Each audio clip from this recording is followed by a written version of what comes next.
Motor cycle اور کار میں تصادم ہوتا ہے۔ اس دوران گاڑی ڈرائیور کے قابو سے باہر ہو جاتی ہے اور طالب علم اس کی زد میں آ جاتے ہیں۔ ویڈیو میں آس پاس کی دکانوں کے لوگوں کو طالبات کی طرف بھاگتے ہوئے دیکھا جا سکتا ہے، تاہم کار سوار موقع سے فرار ہو گیا۔ بھارت میں ایک اور نیوز چینل نے آرٹیفیشل انٹیلیجنس مصنوعی ذہانت پر مبنی نیوز اینکر متعارف کرا دی ہے، جس کا نام لیزا رکھا گیا ہے۔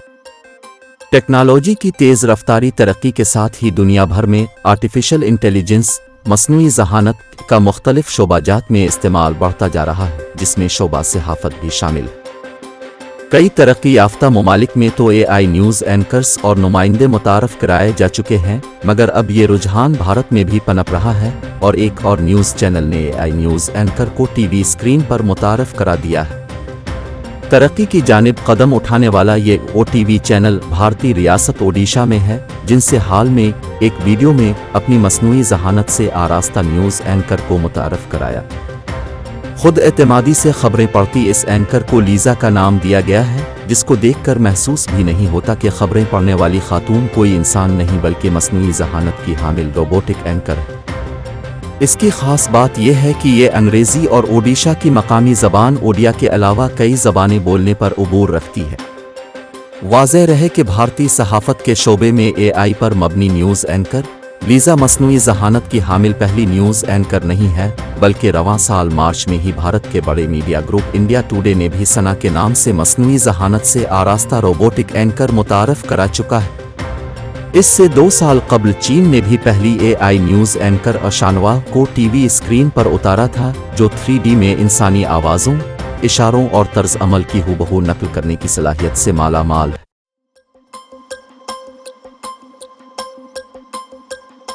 ایک یہودی تنظیم نے ایمیزون پرائم کو خط لکھ کر مطالبہ کیا ہے کہ وہ ہولوکاسٹ کا غیر حساس تصویر کشی کرنے پر بالی ووڈ فلم کو اپنے پلیٹ فارم سے ہٹا دیں۔ سائمن ویزنتھل سینٹر کا کہنا ہے کہ یہ فلم لاکھوں افراد کے مصائب اور منظم قتل کو اگر اہم قرار دے رہی ہے۔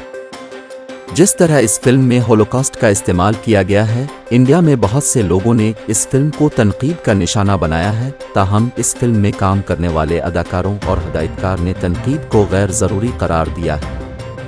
گزشتہ جمعہ کو ایمیزون پرائم پر ریلیز ہونے والی اس فلم کے بعد سے سینما کے ناقدین اور ناظرین نے کچھ ایسے مناظر اور مکالموں کو تنقید کا نشانہ بنایا جو مرکزی کردار کی محبت کی کہانی اور ہولوکاسٹ کے درمیان مماثلت رکھتے ہیں۔ فلم میں گیس چیمبر کے حوالے سے ایک خیالی منظر شامل ہے اور اس میں نازی رہنما ایڈولف ہٹلر اور ایشوٹس ڈیتھ کیمپس کو استعاروں کے طور پر استعمال کیا گیا ہے۔ اس فلم میں مشہور اداکار ورن دھون اور جینوی کپور نے نوبیاہتا جوڑے کا مرکزی کردار ادا کر رہے ہیں، جو یورپ کا سفر کرتے ہیں۔ وہ تاریخ کے استاد ہیں اور ان کا مقصد اپنے طالب علموں کو دوسری جنگ عظیم پڑھانے کے لیے انسٹاگرام ریلز بنانا ہے۔ بالی ووڈ فلموں کی کارکردگی پر نظر رکھنے والی ویب سائٹس نے باوال کو کمرشل ہٹ قرار دیا ہے۔ ان کا کہنا ہے کہ اسے پہلے ہی 6 سے 7 ملین مرتبہ دیکھا جا چکا ہے اور جمعرات کو پرائم ویڈیو ایپ نے اسے ٹاپ 10 ان انڈیا کی فہرست میں پہلے نمبر پر دکھایا۔ لیکن جب سے اس کی ریلیز ہوئی ہے، فلم غلط وجوہات کی بنا پر خبروں کی زینت بنی ہوئی ہے، اسے زیادہ مثبت جائزے نہیں ملے اور ناقدین نے نشاندہی کی ہے کہ ہولوکاسٹ کی تصاویر اور مکالمے کا استعمال خراب تھا۔ ایک منظر میں انسانی لالچ کو بیان کرنے کے لیے استعارے کے طور پر ہٹلر کو استعمال کیا گیا ہے، جس میں جینوی کپور نے جو کردار ادا کیا ہے وہ یہ کہتا ہے، ہم سب ہٹلر کی طرح، کیا ہم نہیں ہیں؟ ایک اور مثال میں وہ کہتی ہیں کہ ہر رشتہ ان کے ایشوٹس سے گزرتا ہے۔ نازی جرمنی کے سب سے بڑے ڈیتھ کیمپ کا حوالہ تھا جہاں تقریباً 10 لاکھ یہودی مارے گئے تھے۔ کیمپ میں ہونے والی ہولناکیوں کی یاد تازہ کرنے کے لیے ہیرو اور ہیروئن کو ایک گیس چیمبر کے اندر دکھایا گیا ہے، جہاں ان کے ارد گرد ایسے لوگ موجود ہیں جو چیخ رہے اور ان کا دم گھٹ رہا۔ منگل کے روز یہودی انسانی حقوق کی تنظیم سائمن ویزنتھل سینٹر نے بھی اس تنقید میں حصہ لیا اور اس نے ایک بیان میں کہا کہ ایشوٹس کو استعارے کے طور پر استعمال نہیں کیا جانا چاہیے کیونکہ یہ انسان کی برائی کی صلاحیت کی بدترین مثال ہے۔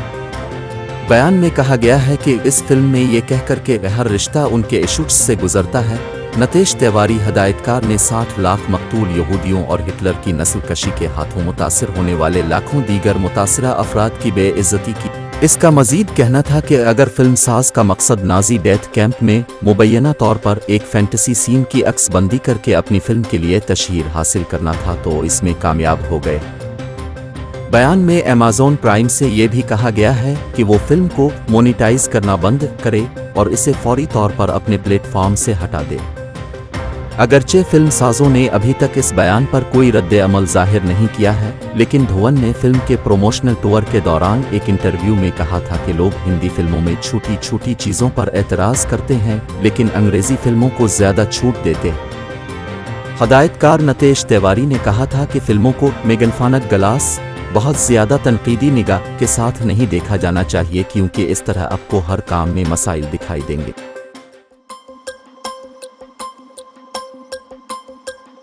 افغانستان میں عبوری حکومت سنبھالنے والی طالبان انتظامیہ نے خواتین کے بیوٹی پارلر بند کرنے کے بعد مردوں کے نکٹائی لگانے پر بھی پابندی عائد کر دی۔ اس حوالے سے رہنمائی ڈائریکٹریٹ کے سربراہ محمد ہاشم شہید ورور کا کہنا ہے کہ بعض اوقات جب میں اسپتالوں اور دیگر علاقوں میں جاتا ہوں تو ایک افغان مسلمان انجینئر ڈاکٹر گردن کی پٹی استعمال کرتا ہے۔ انہوں نے ٹولو ٹی وی پر نشر ہونے والی ایک تقریر میں کہا کہ ٹائی کی علامت اسلام میں واضح ہے۔ ٹائی کیا ہے؟ یہ صلیب ہے۔ شریعت میں حکم دیا گیا ہے کہ آپ اسے توڑ دیں اور ختم کر دیں۔ طالبان حکام نے اگست 2021 میں اقتدار سنبھالنے کے بعد سے مردوں پر لباس کا کوئی ضابطہ نافذ نہیں کیا تھا لیکن خواتین کو عوامی مقامات پر باہر نکلتے وقت حجاب پہننے کا پابند کیا تھا۔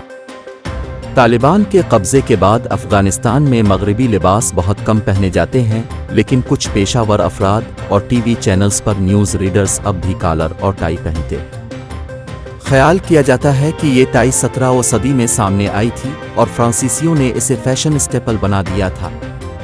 پچھلی افغان انتظامیہ نے بھی آبادی کم از کم حکام پر لباس کے ضوابط نافذ کرنے کی کوشش کی۔ سال 1979 میں شروع ہونے والے ایک دہائی طویل سوویت قبضے کے دوران سین روکری ملازمین کے لیے روایتی لباس پہننے کی حوصلہ شکنی کرتے ہوئے ان سے سوٹ پہننے کے لیے کہا گیا تھا۔ سابق صدر اشرف غنی، جو 2021 میں طالبان کے اقتدار سنبھالنے کے بعد ملک سے فرار ہو گئے تھے، نے بیرون ملک مغربی لباس اور اندرون ملک روایتی لباس کو ترجیح دی۔